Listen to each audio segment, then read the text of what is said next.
I woke up that morning feeling lighter than I had in weeks. It was my 64th birthday, and for once, hope managed to squeeze itself into the tiny cracks left inside me. I took my time getting ready. Picked out my best sweater, the soft blue one Jason gave me a few Christmases ago, and brushed my thinning hair until it shined. Maybe we'd go somewhere nice today, just the two of us. Maybe he remembered how much I loved the little Italian place downtown, the one with the red checkered tablecloths and the bread that came out piping hot. The house felt too quiet. I moved slower than I used to, but there was a lightness in my steps that hadn't been there in a long time. I even set the table for two, folded napkins the way I used to when Jason was a boy and we'd celebrate silly little victories, passing a spelling test, hitting a home run, tying his own shoes without help. Memories hung in the air like dust motes catching sunlight. I made pancakes just the way he liked them, golden on the outside, soft in the center. Stacked them high on two plates. I checked my phone every 10 minutes, but told myself not to panic.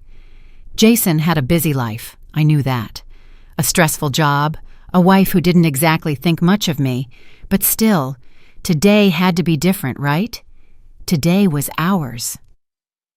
By noon, the pancakes had gone cold. The hope inside me didn't die, not yet. It just shifted, settled somewhere deeper, like a stone at the bottom of a well. When the doorbell finally rang, I nearly stumbled getting to it. There he was, Jason, standing there with a small grocery store bouquet clutched awkwardly in one hand, the other stuffed in his jacket pocket. "Happy birthday, Mom," he said, smiling a little too tightly. I smiled back, a real one, even if it wobbled. "You came," I said, my voice catching. I hugged him, breathing in that familiar scent of soap and aftershave, the smell of my little boy buried under the years. "Of course I did," he said, pulling back too soon. "Get dressed, okay? I made lunch reservations." I didn't even ask where. I just grabbed my coat, the little black purse that only fit my phone and a lipstick, and slipped on the shoes that pinched my toes but made me feel pretty. Today was going to be good. I could feel it. At least, that's what I told myself. Jason drove with both hands tight on the wheel, his jaw working back and forth like he was chewing something he couldn't swallow. The car was clean, too clean, the kind of clean you do when you're trying to make a good impression. We didn't talk much. I filled the silence with nervous chatter, told him about the neighbor's cat having kittens, about how I finally figured out how to program the new coffee maker he got me last Christmas. He nodded in all the right places, but never said much back. We weren't heading toward downtown, that much I noticed early on. We passed the exit for the Italian place, then the diner we used to go after his Little League games. The road stretched longer, emptier. Golden fields flashed by, dotted with dying wildflowers.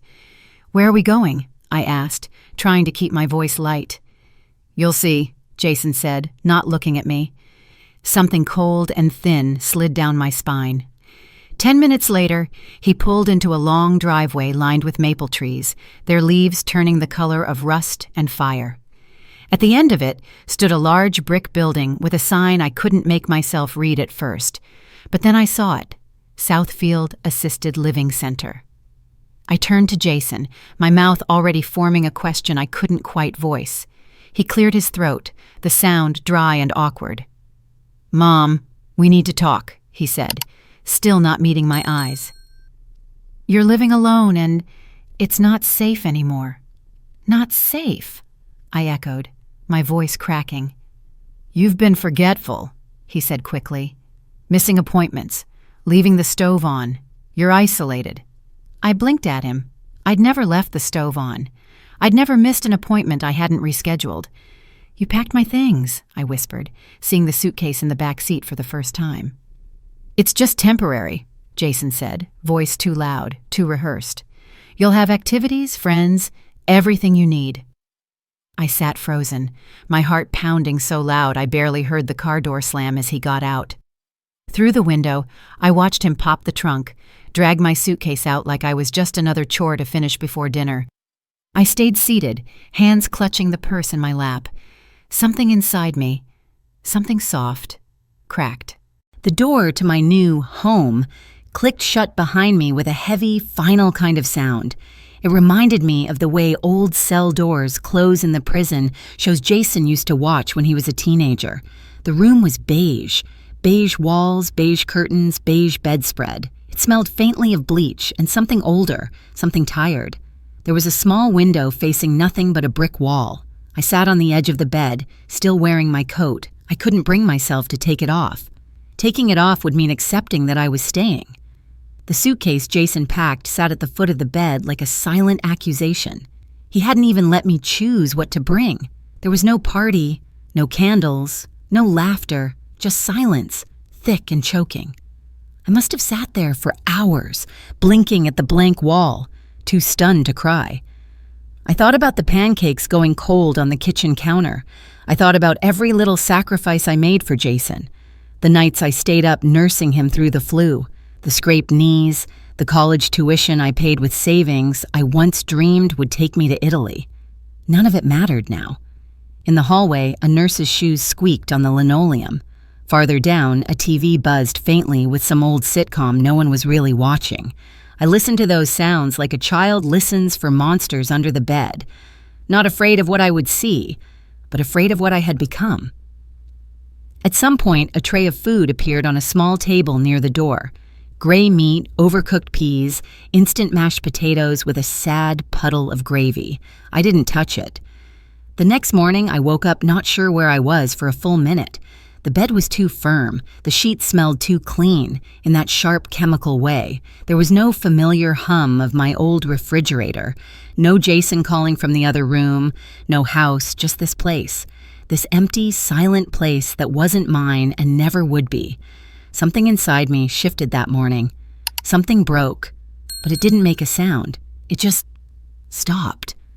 It was on my third morning there, when the loneliness had settled so deep in my bones that I could barely tell where I ended and the silence began, that Cassie found me. She was younger than most of the staff, maybe mid-20s, with a thick braid pinned neatly under her cap and a smile that didn't feel practiced. She came in to check my vitals, cheerful but not chirpy, asking if I needed anything. I said no. What could I possibly need? But before she left, she hesitated at the door. Then she pulled something from her pocket, a folded piece of yellowed paper, and held it out to me. "This," she said softly, "was found in Mr. Harvey's Bible after he passed. He wanted it to go to someone who hadn't given up." I blinked at her, confused. Mr. Harvey had been one of the long-timers here. I barely knew him, a soft-spoken man who nodded kindly whenever I passed him in the hallway. Cassie placed the paper on my bedside table and left without another word. Curiosity eventually won over the heaviness inside me. I unfolded it with shaking hands. It was a lottery ticket, old, faded, purchased a couple of weeks before. I almost laughed. Not the kind of laugh you want to hear, something dry and brittle like dead leaves scraping down a sidewalk. What was I supposed to do with this? Hope? Still, later that night, after the halls had quieted and the loneliness pressed too hard against my chest, I crept down to the community room. An old computer sat on a desk in the corner, screen blinking in soft blue light.